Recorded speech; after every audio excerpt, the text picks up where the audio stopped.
Welcome to class, everyone. I'm your professor today, and I'm absolutely thrilled to guide you through this explainer. We are going to be looking at the foundational building blocks of structured programming in Java.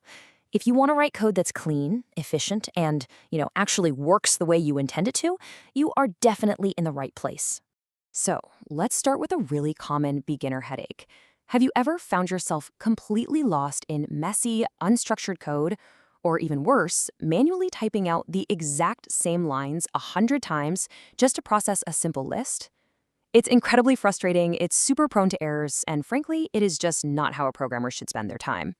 Here's a quick look at our syllabus for today's explainer. We'll start with the basics of structured programming, move into mastering Java's essential loops, compare for loops versus while loops, tackle switch statements and logic, and finally, look at controlling execution flow.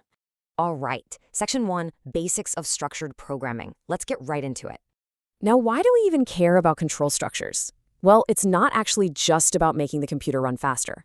It is about making your code highly maintainable and saving yourself some massive future headaches. By automating repetitive tasks, you literally wipe out huge amounts of code redundancy. Plus, these structures let your program be dynamic. It can adapt on the fly to unknown sizes of user inputs instead of just breaking. Ultimately, it makes your code shorter, infinitely more readable, and so much easier to debug. Moving right along to Section 2, Mastering Java's Essential Loops. Okay, we're going to start with two loops that look really similar but act totally differently, the while loop and the do-while loop. The absolute crucial point here is whether your code has to run at least once before testing a condition. Think of a while loop kind of like checking the weather before you step outside. If it's raining right from the start, you just don't go out. That's 0 executions. But the do-while loop, it bravely dives right in. It's like stepping outside first and then checking if you need an umbrella. This guarantees at least 1 execution, which is absolutely perfect for things like prompting a user for input before you validate it. Now let's break down the typical for loop into a nice, predictable sequence. Step 1, we establish our control variable. That's our starting line. Step 2, we check the condition to determine if we've reached the finish line. If that's true, Step 3, we execute the body of our loop. And finally, Step 4, we absolutely must update or increment our control variable before looping all the way back to Step 2. Okay, professor moment here. I have to pause and highlight a really common beginner mistake. If your control variable never updates, it is never going to reach its final value. The condition just stays true forever, and your loop runs into infinity, completely locking up your program.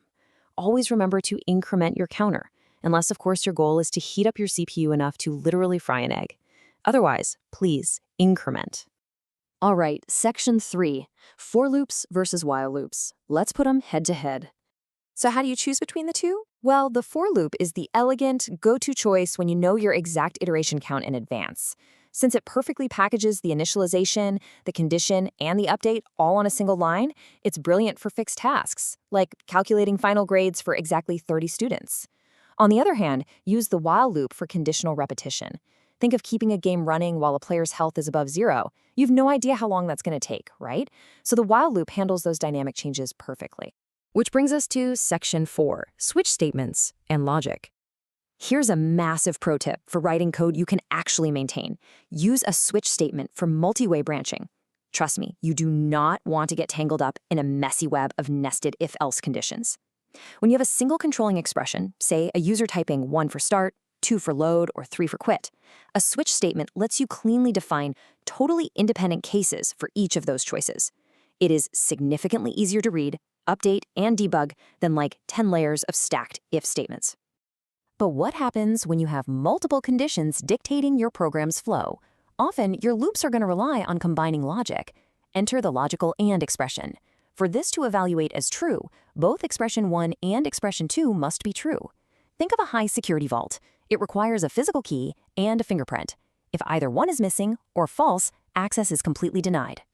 On the flip side, we have the logical OR operator. Now, this operator is much more forgiving. It allows your statement to execute if at least one of your combined conditions evaluates to true. It's exactly like logging into a website. You can enter your username or your email address. As long as one of them is correct, you're in.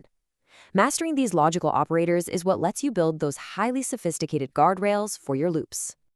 Finally, Section 5, Controlling Execution Flow. All right, first up, we have the break statement. Think of this as your absolute emergency exit. When you hit a specific condition, let's say you're searching a massive database of thousands of entries and you just found the exact match you need, the break statement terminates the loop entirely right then and there. It immediately jumps the program control to the first statement after the loop. This makes sure you don't waste precious computing power searching a list when you already have your answer. Now contrast that with the continue statement. This one doesn't destroy the whole loop, it just bypasses the rest of the current cycle. If you're iterating through a list of data and you hit an invalid entry, you don't want to crash or stop the whole process, right? You just use continue to skip over that bad data and immediately proceed to the very next iteration. It is the perfect skip button. And for some advanced maneuvering, especially when you've got loops nested inside of other loops, we have the labeled break statement. By labeling the outer block with a word, like stop, for instance, you can literally just command it to break stop. This allows you to completely exit out of multiple overlapping control structures all at once. Without that label, a standard break would only exit the inner loop, which could potentially leave you trapped in the outer one. So, you now possess the fundamental architecture of Java programming. By replacing messy, unstructured repetition with elegant for loops, decisive do-while loops, and super clean switch statements, your logic is now fundamentally sound. You know exactly how to gracefully exit a process and how to skip past bad data. The entire world of software is built on exactly these concepts. So, with all these tools firmly in your grasp, what complex dynamic application are you going to code tomorrow?